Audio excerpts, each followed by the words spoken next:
안녕하세요. 부자경매 김인성입니다. 오늘은 유치권 행사 중이라고 현수막이 크게 붙어 있는 근린주택을 가져왔습니다. 이 물건의 핵심적 권리 분석은 바로 유치권 분석입니다. 과연 유치권이 성립되는 물건인지 파헤쳐 보면서 권리 분석을 해보겠습니다.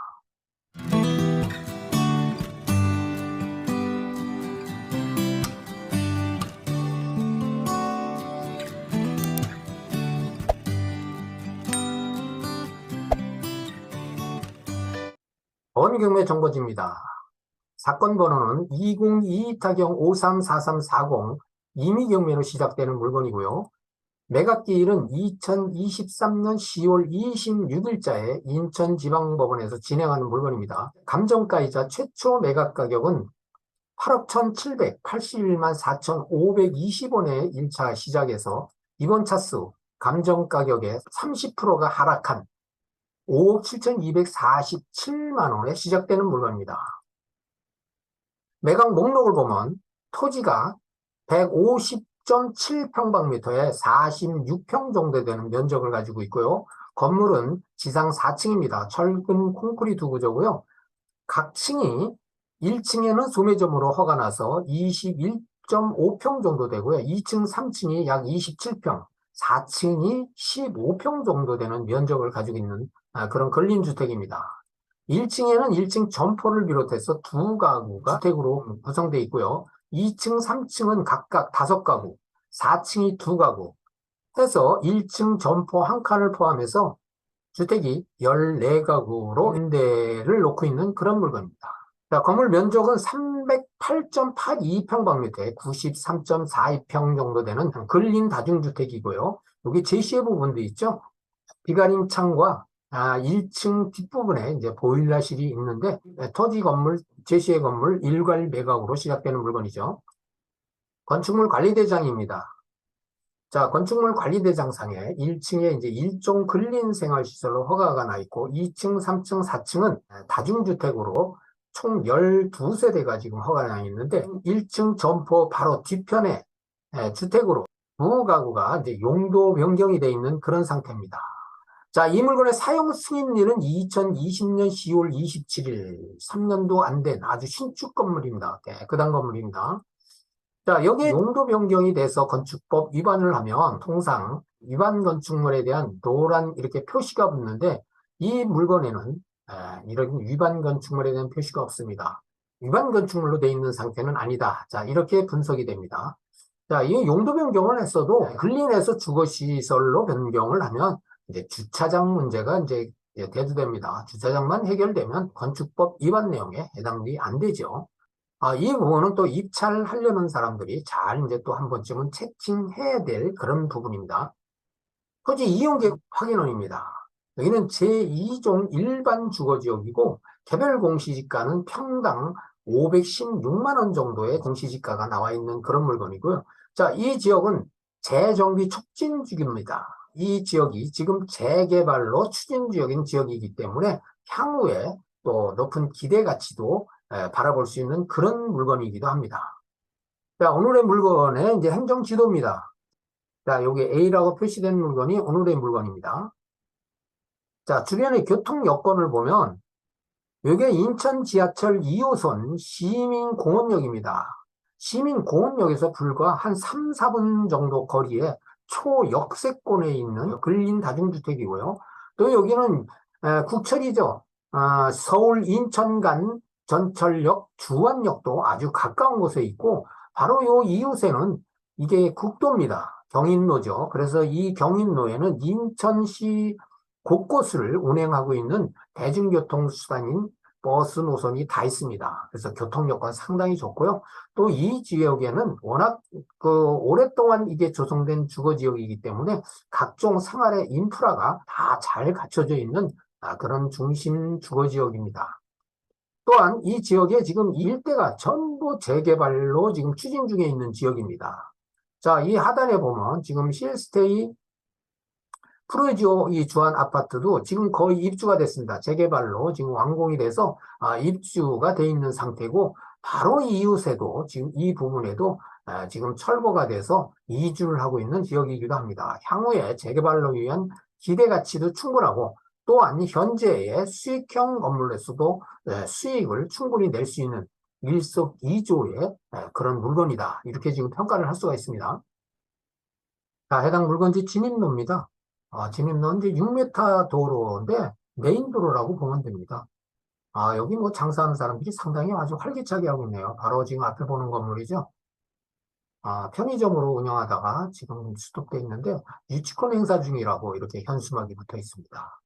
이제 입구인데 입구에 재활용 박스도 아주 비교적 깨끗하게 잘 정돈돼 있는 그런 상태로 보고요. 이 주차장 공간입니다. 주차도 한 3대 정도 할 수 있는 그런 공간이고요. 뒤편으로 한번 들어가 볼까요? 에어컨 실외기들도 이렇게 세팅이 되어 있고, 이제 건물 뒤편인데, 이게 이제 제시의 건물, 보일러실입니다. 자, 1층 뒤편에는 원래 점포를 이게 칸을 막아서 두 가구로 주택을 개조해서 임대를 놓고 있습니다. 101호, 102호 두 가구입니다. 자, 옷편함이 많이 쌓여 있는 집은 빈집, 이사 나간 집이라고 그렇게도 이제 또 분석할 수가 있습니다. 들어가 볼까요? 계단이 좀 깨끗한 편입니다. 관리가 그동안에 잘 돼 있다. 이렇게 보면 되겠습니다. 5호까지 세팅이 되어 있죠. 1호에서 5호까지. 자, 여기 이제 우편물이 붙어 있는데 그대로 있는 집들은 이제 공실이라고 봐야 되겠습니다. 보일러실이죠. 보일러도 아주 깨끗합니다. 자, 보일러 가스 계량기가 잠겨 있는 집들이 좀 보이는데 이런 집들은 이제 공실이라고 봐야죠. 3층으로 가볼까요?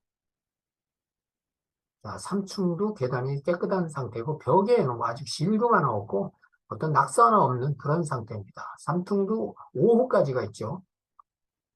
자, 저 집도 뭐 빈집 같고 이 집도 공실인 걸로 지금 보입니다.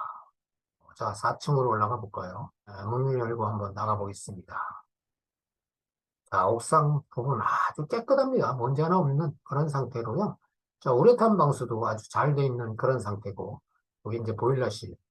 자, 옥상에서 곧바로 이제 401호, 402호가 있습니다. 그래서 이 401호, 402호 같은 경우는 옥상을 아주 테라스로 활용하기가 상당히 좋고, 이게 뭐 운동기구, 또 뭐 탁자도 있어서 401호, 402호는 좀 생활 공간이 좀 넓은 편이다. 자, 이렇게 분석이 됩니다. 감정평가서 내용을 보니까 평가 시점은 2022년 12월 20일입니다. 뭐 1년도 안 됐네요. 감정평가한 내용이. 그래서 가격에 큰 변동은 없을 거라고 보고요. 여기 토지하고 건물 제시의 건물이 매각대금에 포함된 것을 여기서 확인하고요. 공무상 면적과 실사용 면적이 같은 것을 확인합니다. 등기부 등본입니다. 이건 토지 등기부 등본이죠. 자, 토지 등기부 등본의 소유자를 보니까 교보자산 신탁으로 되어 있습니다. 이거 신탁재산이라는 그런 표현이죠. 이미 경매 개시 결정이 들어와 있고요. 근저당은 한 건이 설정되어 있습니다. 등기부 등본 상 깨끗하죠. 이 신탁재산 같은 경우에는 어느 물건을 불건하고 등기가 다 깨끗한 상태입니다. 자, 건물 등기부 등본입니다. 이 물건은 소유권 보존이 2020년 11월 13일자에 이 아무개가 소유권 보존 등기와 함께 교보신탁으로 소유권 이전을 해서 신탁재산이 됐습니다. 통상 이 신탁재산인 경우에는 등기가 깨끗합니다.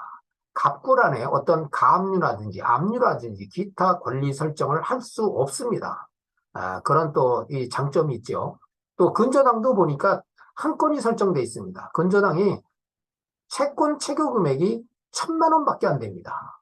최고 금액이 1,000만 원 정도밖에 안 되지만 실질적으로 채권 청구 금액은 6억 8,666만 9,900원이나 되는 아주 큰 금액입니다. 그래서 이 물건은 취하나 취소될 가능성은 없다.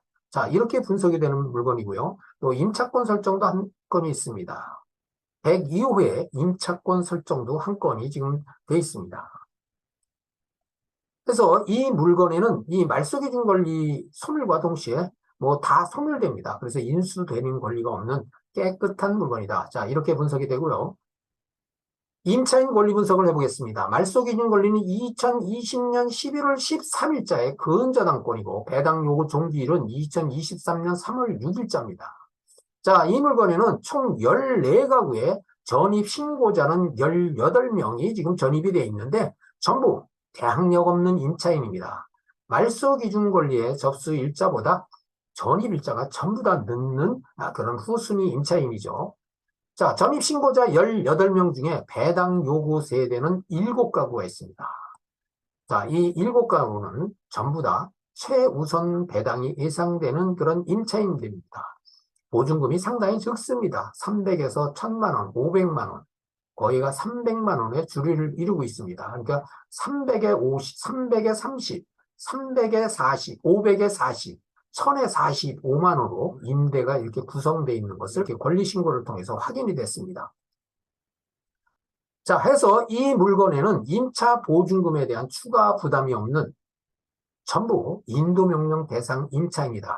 이 물건의 예상 임대 수익을 보니까 보증금 총액이 4,500만 원에 월 450만 원이나 나오는 아주 비교적 수익이 높은 건물입니다. 잘 체킹을 해보세요. 앞서도 설명했지만 수익도 좋고 향후 재개발에 대한 가치 상승도 기대되는 그런 물건입니다. 자, 이 물건에 대한 유치권에 대한 권리 분석이 이제 가장 핵심적 분석이죠. 이 물건의 경매 개시일은 2022년 12월 13일자에 개시가 됐는데 원안에 있는 사진에는 아무런 현수막이 없습니다. 사진 출처는 감정평가서에서 나온 물건이고요.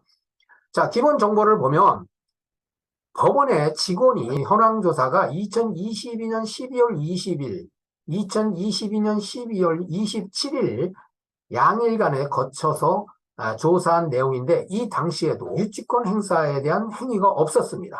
또 감정평가사가 2022년 12월 20일자에 조사하면서 이 사진에서 보듯이 아무런 유치권 행위가 없음을 여기서 확인합니다. 법원 현황 조사서나 감정사 현장 조사 시에 유치 행위가 없었으니 이 사진을 보면서도 확인할 수가 있습니다. 자, 이 사진은 2023년 10월 14일 임장활동을 하면서 촬영한 사진입니다. 여기에 보면 유치권 행사 중이라고 크게 1층 점포에 간판에 붙여 있습니다. 결국은 경매 개시 결정 후에 유치권 행위가 있었음을 확인합니다. 자, 현황조사서입니다. 현황조사서가 방금 설명한 대로 2022년 12월 20일자와 27일자에 양일간에서 조사한 내용인데 이 조사한 내용 중에 유치권 행사 중이라는 기재, 또 유치권에 관련된 현수막이 부착되어 있다는 기재가 아무런 기재가 없습니다. 유치권 행사 중에 기재 내용이 없습니다. 또 감정평가서 내용을 보면 감정평가사 역시도 아무런 기재가 없습니다. 자, 핵심 요약을 해보면 이 물건에는 등기상 인수되는 권리가 없음을 등기부 등본을 통해서 확인했고요. 임차 보증금도 전부 다 후순위 임차인이기 때문에 추가 부담이 없는 물건이다. 자, 이렇게 분석이 됐습니다. 자, 이제 유치권에 대한 분석을 보면 2023년 8월 8일자에 김아무개가 유치권 신고서를 제출했습니다. 사실 이 유치권이라는 거는 신고를 했거나 신고를 안 했거나 유치권에 권리가 있으면 얼마든지 행사를 하고 그 진성 유치권인 경우에는 매수인이 부담을 해야 됩니다. 자, 이렇게 신고가 돼 있는데 매각물건 명세서에 보면 2023년 8월 8일자 김아무개로부터 현금 차용 채권 1억 원을 위하여 이 사건 건물에 유치권 신고를 했다. 이렇게 지금 기재가 되어 있습니다. 그 성립 여부는 뭐 유치권이 들어오면은 이렇게 성립 여부 불명하다는 얘기는 항상 이렇게 기재를 해줍니다. 자, 그렇다고 보면 이 현금 차용 채권이 유치권 성립 요건에 해당될까요? 자, 아리송합니까? 자, 이것도 한번 파악을 해보겠습니다. 방금 전에 확인했듯이 현황조사서나 감정서에도 유치권에 관련된 내용의 기재는 없다. 그러나 매각물건 명세서에 또 문건 접수 내역에 이렇게 유치권 신고가 돼 있다고 이렇게 기재가 돼 있습니다. 과연 유치권 성립이 되는 물건일까요? 부동산 유치권의 성립 요건을 간단히 살펴보겠습니다. 첫 번째, 공사대금 채권이나 필요비, 유익비 등 이런 것이 목적물에 생긴 것이어야 하고 또 채권이 변제기에 도래해야 되고 목적물에 점유하고 있어야 되고 네 번째, 경매 개시 결정 기입 등기 이전에 점유하고 있어야 된다. 또 타인 소유의 물건의 채권일 것이고 유치권 발생 배제하는 특약이 없어야 된다. 이런 통상 아주 중요한 성립 요건이 6가지가 있는데 위 조건 중 한 가지라도 해당 시에는 유치권 성립이 안 됩니다. 자, 그러나 이 물건을 보면은 첫 번째 비용이 아닌 현금 차용 채권 또 경매 개시 결정 이후에 유치권 행사를 했습니다. 그렇기 때문에 유치권의 불성립의 요건이 됐습니다. 자, 다시 한번 핵심 분석을 해보면 신고된 유치권의 효력이 있을까? 자, 효력이 있을까요? 살펴보면 법원은 유치권 점유 개시의 판단을 현황조사서를 입증 자료로 인정을 합니다. 이건 각종 판례에 나와 있는 내용입니다. 자, 판례를 잠깐 살펴보면 경매 개시 결정이 내려기 전부터 유치권자가 점유를 하고 있었다는 사실은 현황조사서를 통해 확인할 수 있으며 여기에 점유 사실이 기재되어 있지 않다면 유치권자의 유치권 주장은 인정되지 않는다. 수원지방법원 평택지원에서 선고한 그런 내용입니다. 2014년도에 이런 판례를 보건대 이 물건의 유치권 성립이 안 돼서 매수인에게 대항할 수 없는 유치권이다. 이런 결론이 생기죠. 자, 결론을 적으면 유치권으로 인한 추가 인수 부담이 없고 임차인이나 등기상 인수된 권리가 없음을 지금까지 유치권 분석을 통해서 확인했습니다. 자, 그렇다고 보면 이 유치권자와 해당 물건의 전입자 전부는 인도명령 대상이다. 자, 이렇게 분석을 할 수 있습니다. 자, 유치권에 관한 이런 내용을 자세히 좀 알고 싶은 시청자분들께서는 나의 저서입니다. 시중에서 판매되고 있는 알기 쉬운 특수 경매를 구입해서 자세히 학습해보면 유치권을 얼마든지 성립 요건에 대해서 또 유치권 해결하는 방법에 대해서 충분히 숙지를 할 것입니다. 자, 지금까지 물건에 대한 분석, 또 등기상의 권리 분석, 임차인 분석도 해봤습니다. 해당 물건에 관심이 있어서 입찰을 하고자 하는 분들은 현장 답사를 통해서 물건의 상태라든지 임대 시세, 또 매매 시세, 수익성 분석까지 한 연후에 좋은 가격으로 낙찰받기를 기대합니다. 여기까지입니다. 구독과 좋아요는 영상 제작에 큰 힘이 됩니다. 감사합니다.